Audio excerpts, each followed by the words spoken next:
My name's Paul Grogan and welcome to the Gaming Rules monthly video log for November 2022. Or should I say take 2 of the monthly video log, because I've just spent the last hour recording it and forgotten to press record on the microphone. So here we go again with everything that I've been doing in the last month. I'm recording this at the start of November. It's actually Tuesday, November 8th, 2022. This video should go live in the next couple of days. And I've got GridCon coming up at the end of this week, so I'm a little bit frazzled because I've been working hard on that. But anyway, let's talk about all of the games that I've been playing, other content that's been on the channel, Patreon update, and things that are coming up in the next few weeks, as normal. Now, a few things before we start. First of all, a big thank you to all of my Patreon supporters. For those people watching this video log who don't know what I do, there's some people who watch this for the first time, I rely on the financial support of my Patreon in order to create videos like this, because I've basically taken today off work, in order to create this video and get it edited and everything else. So big thank you to all of my Patreon supporters for funding the channel. And if you like the content that I create, obviously give the video a thumbs up, leave me a comment if you've got anything you want to say about any of the games that I talk about. But consider supporting me at patreon.com/gaming rules as well, if you can. And the next thing is, in previous video logs, the last 2, I've actually switched the order in which I talk about games from chronological order to alphabetical order. And I wanted to say a thank you to everybody who has fed back to me their thoughts on that. And I had a number of messages last month that the alphabetical order really didn't work. It felt a little bit disjointed and a little bit all over the place as to where games were. So I'm going to switch it back to chronological order this time, so that you've had a few in alphabetical order. This one's going to be back to chronological. Again, if you've got any thoughts on it, let me know. But I did feel last time it was a bit confusing where I was saying, oh, and I played this at Essen, and I played this last week, and I played this 3 weeks ago, and I played this 2 days ago, and it was all a bit confusing. I felt that anyway. So whilst I was initially a fan of the alphabetical order, I went off it last time. So anyway, we're going back to chronological order.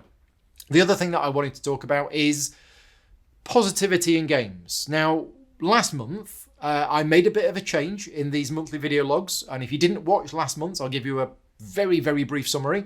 But I always used to draw a line in the sand and say, I'm not going to give my personal opinion on games that I was professionally involved in. And I've done that for years and years and years. But I was becoming increasingly frustrated with my own video logs, with these video logs, where I'd be saying, oh, Frostpunk, I played Frostpunk. Oh, but I can't tell you about it because it was a sponsored video. Oh, Unconscious Mind, I played that. Oh yeah, I can't tell you about that either. And half of my video logs were basically me just listing games that I couldn't talk about. Anyway, I've changed my mind on that, and I'm now going to start giving more of my personal opinions. And I wanted to say a big thank you to everybody for their feedback after last month's episode. It's good to know that, generally speaking, people out there trust me and trust that I'm not here to just shill games, and I can be honest. I can like a game or not like a game, and you know that what I'm saying is the honest truth. So thank you very much for that feedback. But on that, just before we start listing all of these great games that I've played over the last few weeks, I will be honest, most of the games that I've played in the last few weeks have been great. Now, if you were hoping to see a balanced mix of games, and here's a game and Paul really liked it, and here's a game and Paul didn't really like it, you're not going to see that in this video log. This video log, I'll tell you right now, almost every game that I've played has been really, really good. So let's just get that out of the way. And I feel very happy about that, and I feel very privileged about that. But also at the same time, I'm thinking, I need to play a game that's bad so that I can actually say to people, oh, and I played this game and it wasn't very good for these reasons. So yeah, if you watch this video and you think, oh, Paul is only ever positive about games, I'm not going to watch him anymore. Well, I'm sorry, but I've played a lot of really good games in the last few weeks. That's just how it is. I'll try and pick faults with them if I can. Right, so off we go. First of all, ISS Vanguard. Now, ISS Vanguard slotted in to that window of opportunity between the last video log being filmed and the last video log going live. So I filmed the last video log, I think on the 12th of October, but it didn't actually go live until about 4 or 5 days later because I got behind with other work and editing and everything else. And in that time, I played ISS Vanguard twice. Now, ISS Vanguard was a game which I've been massively, massively looking forward to playing. For those who don't know, I was professionally involved in the game. I wrote the rulebook, I wrote the tutorial, all of that stuff. I was involved with that game for a long time. I don't know how long it was. It might have been a year or more than a year. I don't know. We worked so hard on that project to try and make it as good as it can be. And my role in that was writing and editing the rulebook and helping with the overall layout of the rulebook. And then, of course, all of that work was done and it was finished and signed off. And then the months go by while you're waiting for production. And then finally, I got my hands on the game. I was super excited about this game because this game ticks a lot of my boxes. Tainted Grail was my number one most enjoyable narrative-driven game. The theme, the immersion, the stories, the branching storyline, everything about Tainted Grail I just loved. Mechanically, not so much. I felt the game had issues, but from a narrative point of view, I got so immersed in the setting and the story. And this is by the same team. And it's science fiction. And it's cooperative. And there's a story. And there's a massive, massive amount of story. And I'm super excited to actually sit down and properly play the campaign and explore that story and get that character development and get that sense of improvement as you're improving the technology, you're building this, you're exploring new worlds, you're doing all of this stuff. And I didn't get that from working on the rulebook. I didn't get a chance to sit down and actually play through the game. So I was very, very much looking forward to this one. And we did 2 playthroughs. These are on the channel now, if you're interested. Did 2 playthroughs on the channel. The first one of those was sponsored by Awaken Realms. Thank you very much to Awaken Realms for sponsoring that first video. But then we all knew we were going to enjoy the game so much that we decided to do a second playthrough video in the evening where we continued playing the game. So if you're interested in knowing more about ISS Vanguard, then the first video that I created was a sponsored tutorial and playthrough where we basically explain how the game's played and we go through the tutorial mission. I would strongly recommend, if you are interested in the game, to watching that video, or even if you've got the game, to check out the video, because a few people might be playing something wrong, and that video, well, I think we played everything right. But then, yeah, we enjoyed it so much, we played it again in the evening. The biggest problem is that when we finished that second game, I had to put the game away knowing that I wasn't going to play it again for a few weeks. Now, because I loved it, absolutely loved it, and just wanted to play more. This is one of those games where I wish I could just say, I'm going to take a week off work or 2 weeks off work and I'm just going to sit here and I am just going to play through ISS Vanguard. The reality is that isn't going to happen. I am planning to start the ISS Vanguard campaign. It won't be streamed because I'll be playing it with Vicky, my partner, and she won't be on camera or anything like that. So we are planning to play through the ISS Vanguard campaign, and it's really good that the amount of positive things that I've been hearing back from other people that have been playing through it has been fantastic. So yeah, really, really loved it. It lived up to my expectations, but I've only played the first 2 scenarios out of, I don't know, 25 or however many we're going to play. I'm not sure. So we've literally just started and there's so much game there and there's so much to explore. You know, we brought back some alien specimen from a planet and I'm like, well, I don't know what this does. You know, this is going to lead to something else and we've developed this technology. Well, what's that technology going to do? Oh, and we've got this research project and we've got this situation to deal with. The amount of content that is available for the game, and we've only just started. So yeah, really looking forward to playing more of that. Next up, Exit. We played an Exit game. Me and Vicky played one of the Exit games together. Now, me and Vicky love these escape room style games or more puzzle style games, to be fair. It doesn't matter whether it's an escape room style game, but we love doing puzzle games together. And we've played a lot of the Exit games. We've probably played about a dozen of them. We've played a lot of the Unlock games, and we've played a lot of other type escape room puzzle games. This one was the Sunken Treasure, and I can't recommend this one. It didn't work for us. We didn't really enjoy this one. Now, normally, we play these games and we really enjoy them. Even the ones that aren't so good, we still enjoy them. This one, we finished it and we were like, neither of us really enjoyed that. Now, the reason is, in each Exit game, you have about 10 or 12 puzzles. I can't remember how many it is. But at least half of them in this one, maybe the difficulty was a little bit low for us, but at least half of them were just obvious. That we didn't exert any brain power or any thinking or anything. It was just like, oh, well, there's some shapes with some numbers. Here's the puzzle. Well, there's that and that and that. So it's 473. 473. Yeah, that's the answer. Right, next. They were just a bit too easy. And that was a bit disappointing because most of the time, we have to think quite a bit. One of the other things is that I think there were a couple of puzzles in there that did stump us, but when we got the answers to them, they were like, well, that's a bit weird. It's a bit obscure. So yeah, we felt this one wasn't one of the stronger ones in the series, and that it was either a mix for us of puzzles that were just way too easy, it's not even a puzzle, and ones that were just a bit obscure, that even when you know the answer was still a bit weird.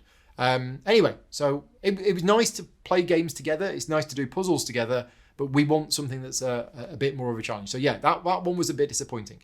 Next up is Hamlet, the village building game.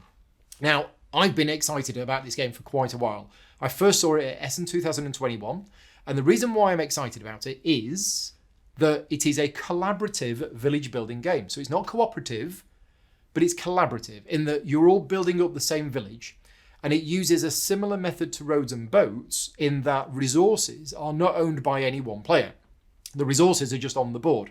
So for example, as an action, I could go to the quarry, work in the quarry. I get 2 coins for working in the quarry, but then the quarry is now full of stone. It's not my stone, it's stone that's in the quarry. And then another player might want to build a building, and they transport that stone using the donkeys over here, and they construct a building using the stone. And they get points for constructing the building. And then somebody else can come along and they can use the building to turn wood into whatever. And that's it. Now, I've been working on my own game. I say I've been working on my own game. I've had ideas for my own game, which is based on the Anno series of computer games, which is essentially exactly what this game does, is shared resources. Everybody's collectively building the village or the town together. And this game seems to have a lot of ideas that I wanted to have in the game that I was working on. And it's all put together in a nice package that's streamlined, that doesn't take too long to play. So I thought, fantastic. Anyway, it came out at Essen 2022, the Founders Edition. I think it's going to retail fairly soon. And yeah, I was very keen to play it. I was very keen to cover it on the channel. And then Mighty Boards were happy to sponsor a video. So tick, kill 2 birds with 1 stone. Thank you very much to Mighty Boards for sponsoring the video. And we did it, and it's on the channel now. So if you want to see the game being played, and we do a tutorial, so we teach you how to play the game, and we show you how the game is played, that is on the channel now if you're interested in it. Overall, I did enjoy the game. It did flow quite well, and it did run at a nice pace. The problems with the game are somewhat cosmetic and can be fixed. Nothing wrong with the gameplay as such, but the rulebook wasn't good in a couple of places. There's a couple of parts where the rulebook is misleading, ambiguous, and in one case actually wrong, to the point where I know some people that have been playing the game incorrectly, and they watched my video and they went, oh, I've been playing it wrong because this is what's in the rulebook. Now, I've spoken to Mighty Boards about this. I've spoken to the designer. They've acknowledged that, yes, there are some places where the rules are really not clear, and I'm actually going to be working with them on updating the rulebook and providing some extra text and clarifications on some bits. The other part, I have to say, is that despite liking the overall appearance of the game, the iconography was a bit too small and the board is a little bit too busy. The icons, I don't think, need to be as small as they are, and you kind of struggle to see some of them. And the board is very, very busy with artwork that it makes it a little bit hard to see what's going on. It's made harder by the fact that there's meeples all over the board. So you have workers, which are your meeples, and they're all over the board.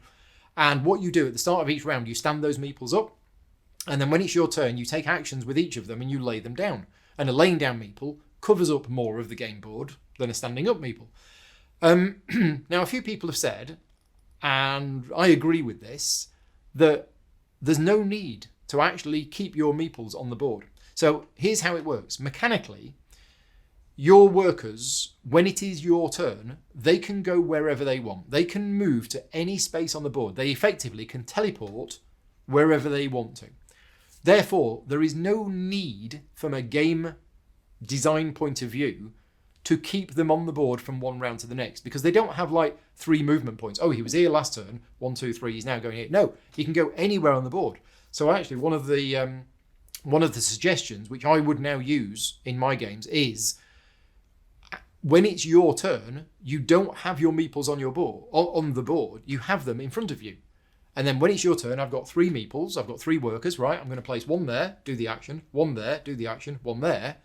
End of my turn, I'm going to take them all off, because then they're not on the board and they're not taking up space. So yeah, if you've got Hamlet, or if you're looking to play Hamlet, I would strongly recommend using that. Don't keep the meeples on the board and then lay them down and then stand them up again. Just literally take them off when it's not your turn, and then put them on when it is your turn, perform the actions, and then take them off. But as far as the game goes, enjoyed the game. As I say, it's got a good pace, doesn't overstay its welcome. It feels nice when you're playing it, and there's lots of different things that you can do in the game. And in fact, the playthrough video that's on the channel, I won't spoil the end of it, but I went a completely different approach to everybody else. And I was doing something that I didn't think was going to work in any way whatsoever, but it did. So yeah, that's Hamlet, the village building game. Next up is Atua, Uwe Rosenberg's new game, published by Lookout Games, who gave me a copy of this game for review at Essen Spiel this year. And Uwe Rosenberg does a lot of great games. He's done loads and loads of games over the years, and a lot of the games have a lot of similar feeling, like they've got animals in, there's breeding, there's feeding the population, all of that sort of stuff. This is his latest game. This is a sort of medium weight game about the fruit bat population in Ghana. And one thing that's nice about Uwe's games is that he always does some historical research into the game, or real research into the game. And that's got that in this game. And there's a nice little booklet that comes with the game that tells you all about the fruit bats and Ghana and how the people learned to deal with it, because it's something about, I can't quite remember how it works, but yeah, that's represented in the game. As far as the game itself, let's put the theme aside for a minute. The game itself, there is some criticism. A lot of Uwe's games is that they all just feel exactly the same. I don't feel that. I've played a load of his games, and I think the reason why a lot of them feel the same way is that they've, generally speaking, got the same artist, the same graphic designer. So visually, they look the same. And sure, a lot of them have animals in, a lot of them have feeding your people, a lot of them are worker placement. But the way that this game plays, for me, it felt fresh and it felt different. I liked the way that you had to allocate each of your things to spaces on your board, and you had to get new territory in order to expand. I liked the way that you could send the fruit bats out at night and then they returned home. And I just liked the way that everything worked and the progression of unlocking stuff from your board, which gives you extra production. I'm not saying anything is new. I'm not saying anything's innovative, but I enjoyed the game. Now, we did play with the rules slightly wrong. And that's down to, I think, the graphic design. The graphic design is unfortunately a little bit unclear on the board. But yeah, we did play a rule wrong. It didn't actually affect our enjoyment of the game, except now we know what the rule actually is. It wasn't a sponsored playthrough. So what happened is I had a slot in my schedule. Luke Hector came round from the Broken Meeple and a local friend, Nick. Luke had already played Atua, so Luke agreed to teach us how to play Atua.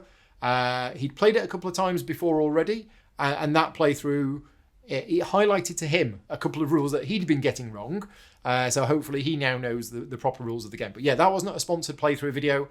But if you want to check it out, that's on the channel now. That's Atua. Now, after that, Nick disappeared off home early because he was going to France at 5 o'clock the next morning. And Luke stayed and we played Splendor Duel. Now, I was involved professionally in Splendor Duel. I helped write the rulebook for the game.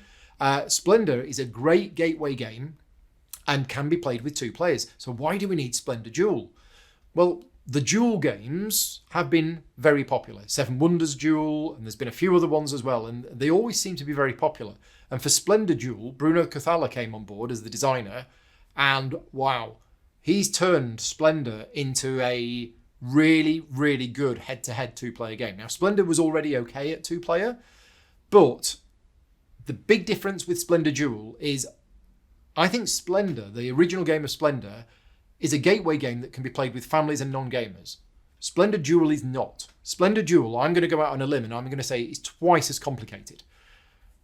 That's because Splendor, the original Splendor, is actually not that complicated a game, whereas Splendor Duel, and I'm not saying it's too complicated, I'm just saying there's a lot more going on. The way that you get the gems is more difficult. Not more difficult, the rules are more involved. There's the pearls, which are more involved. Cards have got powers. You're also collecting crowns. You've also got something else. You've got the privilege as well. There's a lot more rules to Splendor Duel. So don't think Splendor Duel is just a light, nice, simple 2-player game. It's quite involved. It's still light to medium, but it's not super light. Anyway, did a playthrough on the channel. If you're interested in that, Splendor Duel, me and Luke played it 2-player that evening. Not sponsored. All done on the channel. Next up, Frostpunk. And I can tell you now, if you want to know what my opinion on Frostpunk is, this is my game of the year for 2022. We're not at the end of 2022, but I'm 99% sure that I'm not going to play another game this year which was more enjoyable than this game. Now, my involvement in Frostpunk, let's get this out there right from the start. I was professionally involved in Frostpunk and I worked on the rulebook for the game. I spent a lot of time working on the rulebook for this game. It was a huge amount of effort. It was a massive work of passion.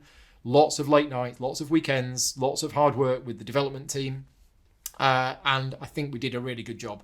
The game is finally out after me first hearing about it maybe 4 years ago, when somebody contacted me and said, oh, there's a new publisher that's being created in Poland and they've got the rights to do the Frostpunk game. Don't tell anybody. It's top secret, but I've recommended you to do the rulebook. Thank you very much, Matt, if you're ever watching this. Matt no longer works in the board game industry. He's gone off doing other things. But just in case you're ever watching this video, thank you very much. Because a year and a half after that, Glass Cannon Unplugged contacted me and said, we've been recommended that you should write our rulebook. And I did. Now, Frostpunk is one of my favourite computer games of all time, if not my number one favourite computer game of all time. I absolutely love the IP that the board game is based on. Adam Kwapinski is a great designer and has done some fantastic games over the years. And the production quality of the game is out of this world. Everything about this game is screaming to me that this is straight away in my top 10 games of all time.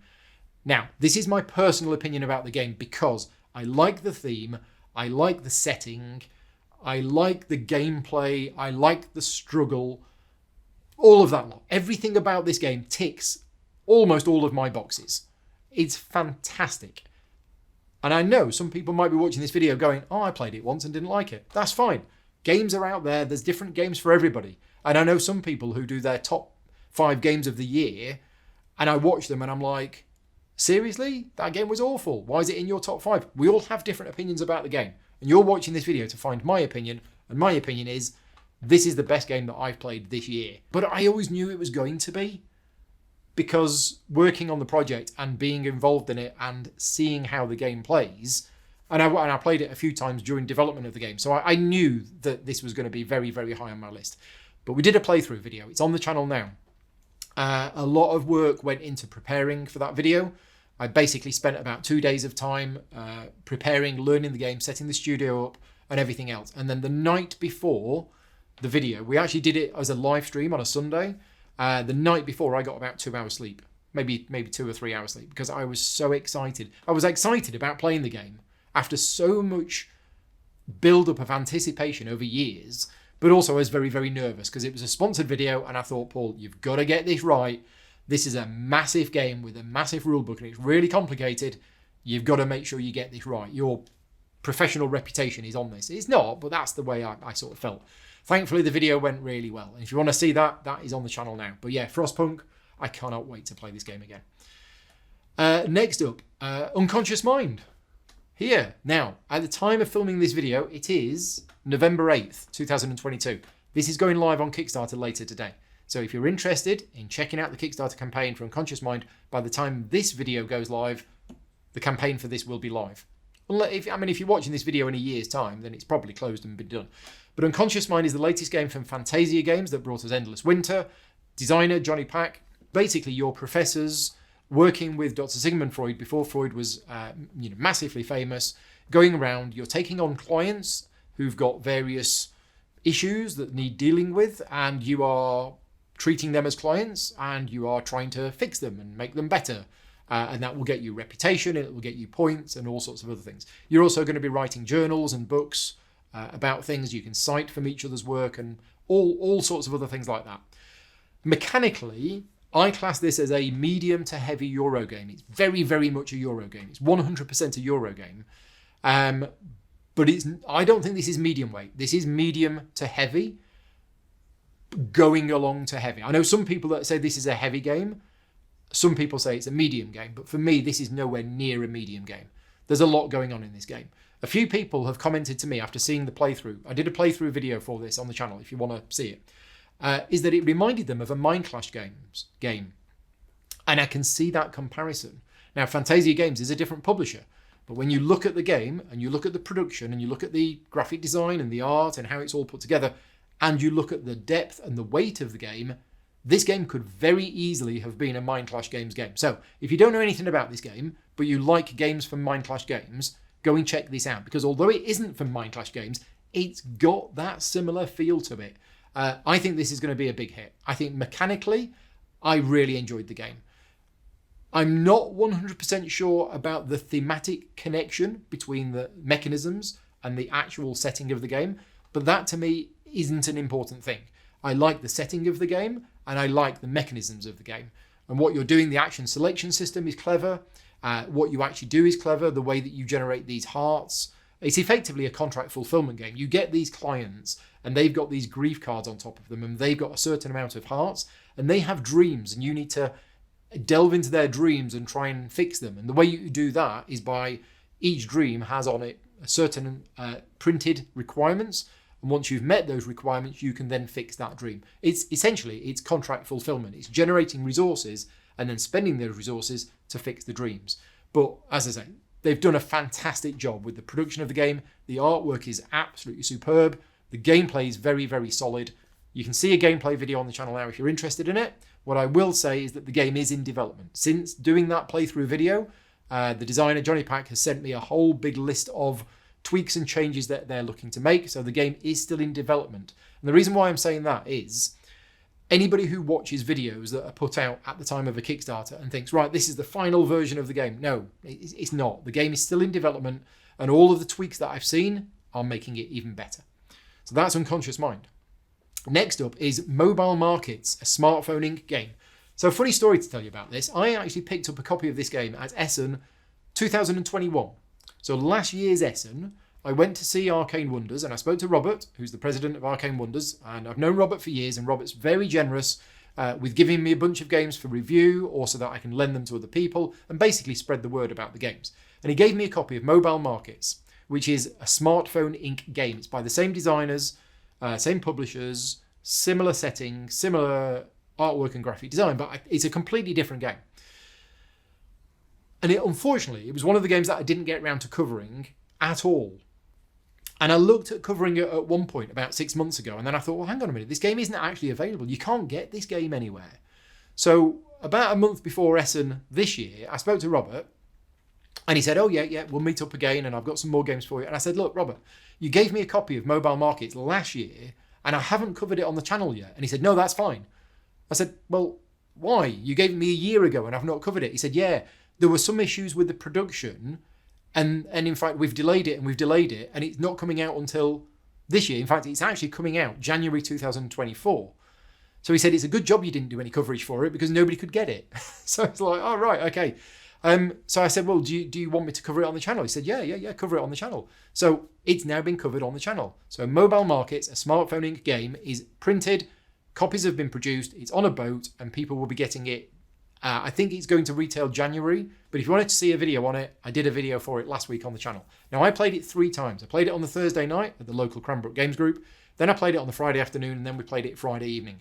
I had low expectations going into this game because the 2 people that I know that had played it had both said to me, it's okay. It's nothing special. It's not great. And I'm like, oh, right, okay. Well, I've agreed to do a video on it. I will go into the game and I will see what it's like. And I played 1 game of it and I was like, that was really good. Then I played a 2nd game of it and I was like, this is still really good. Then we did the live stream, which was my 3rd game of it. And I was like, this is still really, really good. So yeah, Mobile Markets, a Smartphone Inc. game. I very much enjoyed it. Now, why did I enjoy it? Possibly because I went in with low expectations and it surprised me. But it's just a solid game. Now, the way that I described it to people is that you play a lot of Euro games these days, a lot of medium to heavy Euro games where you're like, okay, we've got the game, we know what we're trying to do. Oh, but in addition to that, there's this extra bit of the board where you can go and you can do set collection to get some extra points. Nothing to do with the game at all, not really related to the game and probably could have been chopped out. Or, oh, there's a bit of an area control bit here. Well, why?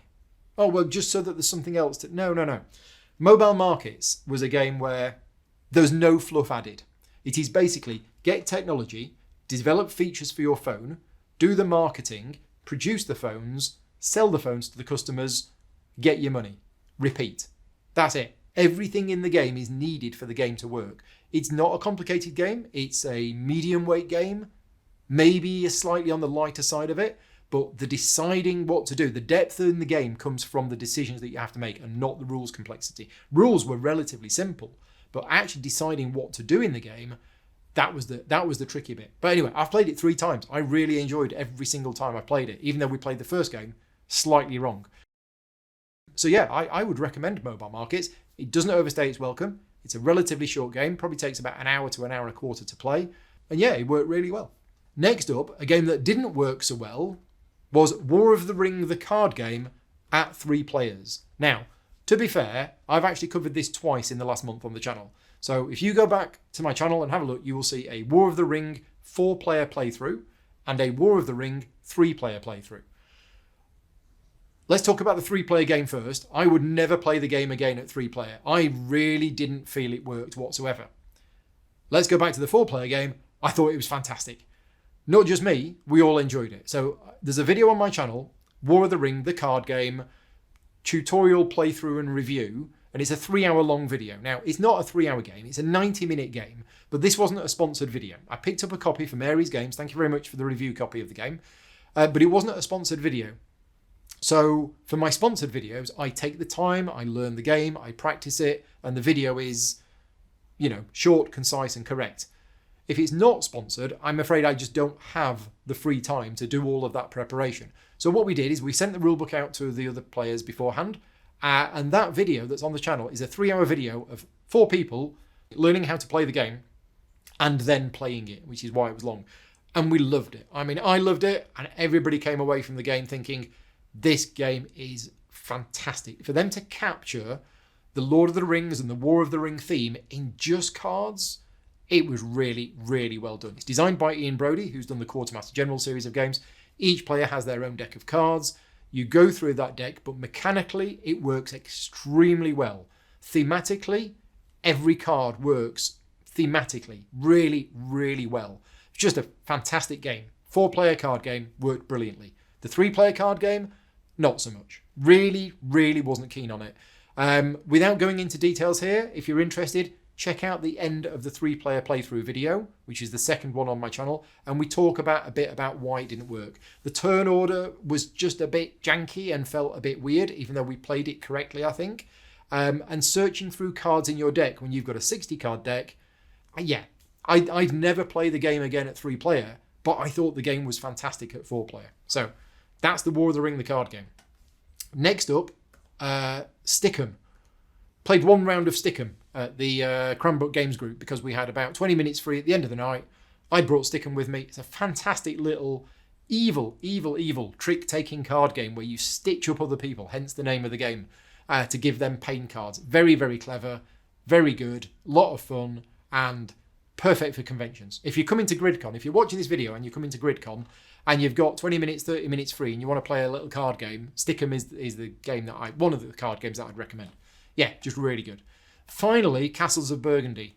Over on my Patreon supporters Slack channel, we've been running a Castles of Burgundy tournament, which has been held over on Board Game Arena. And that finished yesterday. So big thank you to Brett for organising the tournament. Well done to everybody who took part in the tournament. I made it through to the final.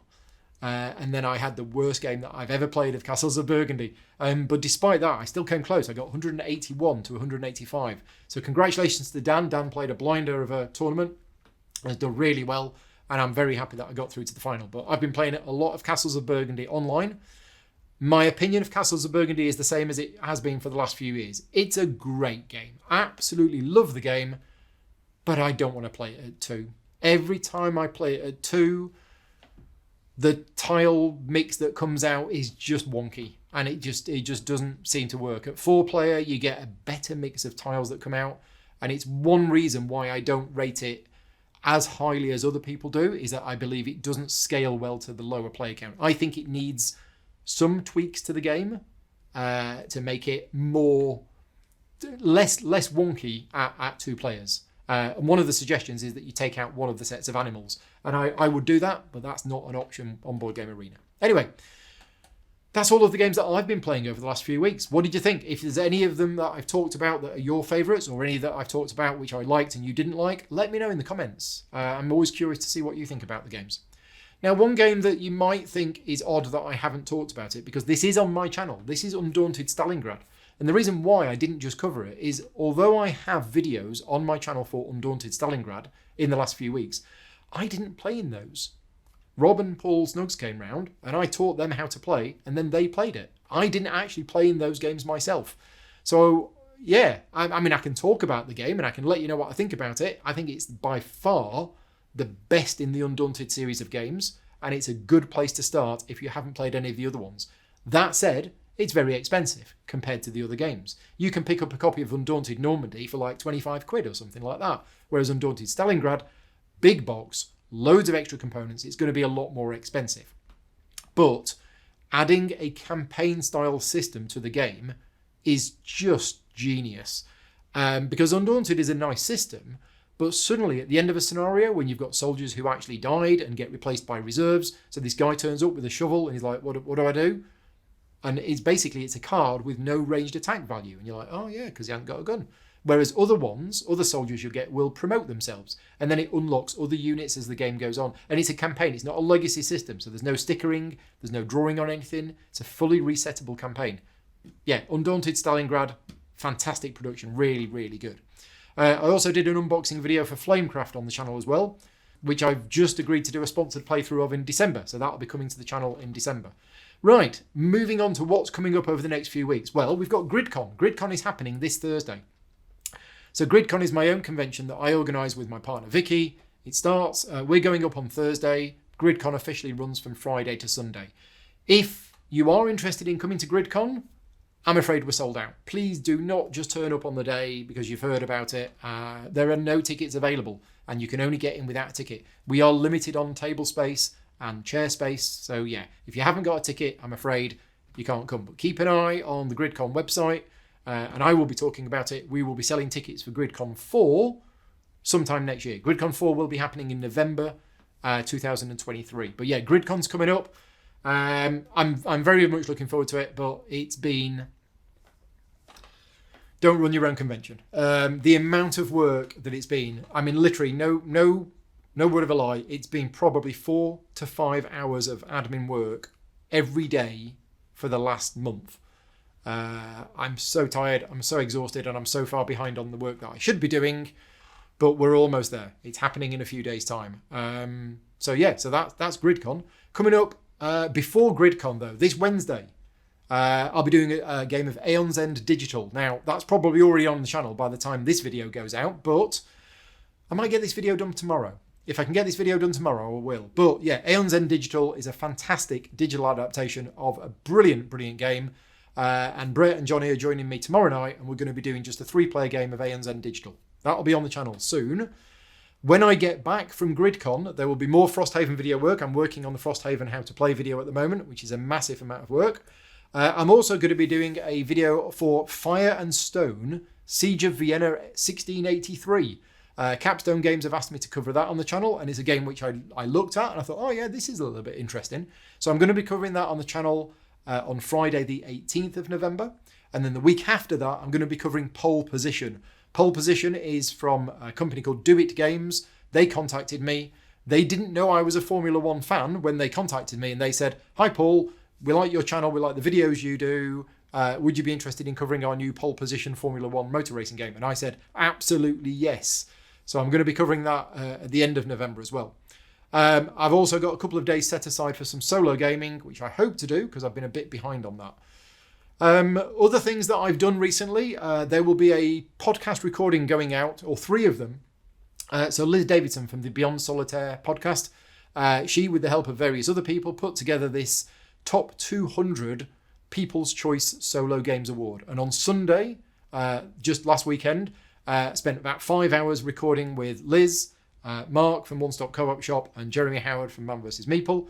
And we recorded a whole series of videos where we talk through, not all of these 200 games, but we talk about solo games and about this top 200 list. That'll be coming out. I will send links to it, but it won't be on my channel. So keep an eye on it. It will be posted about on the BGG Guild, and Liz will be posting about it on her Beyond Solitaire podcast. Right, moving on to give you a Patreon update. So after last month's growth, we're back to normal again. In fact, the decline has started again. It's just one of those things. So last month we got 28 new supporters, which is fantastic. Thank you very much to you 28 new supporters. But we lost 35. So we're actually down 7 supporters again. It's just how it goes. We had a good month. It was a steady decline from January. We had a good month last month, but now it started to decline down again. So a big thank you to everybody who stayed with me, and also to all of the new supporters. I'll put a list on screen right now. This is a list of all of the new people that started supporting me in October. If you have started supporting me in November, your name will appear on the next list. But again, thank you very much to all of you new supporters, because without you, I would have lost 35 people last month, and it would have been a much bigger drop. But yes, as I've talked about at the start, I can't do these videos, and I can't really keep the channel going without the help of the Patreon support. So it's your support that keeps this channel going. If you've watched this video and you do want to support me directly, you can do so at patreon.com/gaming rules. Help keep the channel going. Other things, not much, to be honest. GridCon and the Frosthaven video have been absolutely time intensive for me. I've not really done anything for the last 2 weeks other than GridCon and the Frosthaven video. Not been doing any painting, really. I've painted one figure that I needed to paint for the Frosthaven video. Vicky's painted the other. Not watched anything on TV. Not really done very much whatsoever. So life has taken a bit of a... It's been on pause just while we get things out of the way. Then obviously I've got GridCon coming up this weekend. That's going to be exhausting. Then I'm going to be tired afterwards. So there is going to be a bit of a lull in the content that I produce. It doesn't mean I'm not working hard on lots of things. Right, so as I mentioned at the start, this is the second time that I filmed this video today because I forgot to press record. Let's just make sure this is recording. Yes, this is recording. But let's wrap things up. Keeping this fairly short this month because I've got lots of things to do. And I think I've talked about everything that I want to talk about. Talked about all of the games that I've played, giving you a Patreon update, talked about what's coming new for the channel. I'm very excited about what's coming new for the channel. Yeah, so yeah, things like the Fire and Stone, Siege of Vienna. I'm very interested in seeing how that game plays out. The pole position game. I'm very excited about continuing to work on the Frosthaven video. I've got Flamecraft coming in December. And I've got lots of other videos planned. Just need time to do them. But anyway, thank you very much again to all of my Patreon supporters for funding the channel. Give the video a thumbs up. Leave me a comment if I've spoken about anything that you want to comment on. If I've spoken about your any games that you really like or any games that you don't like. Always interested in hearing your feedback. But for now, I'm going to disappear and get back to some more GridCon admin. Take care. Thanks very much for watching, and we'll see you next time. Bye-byes.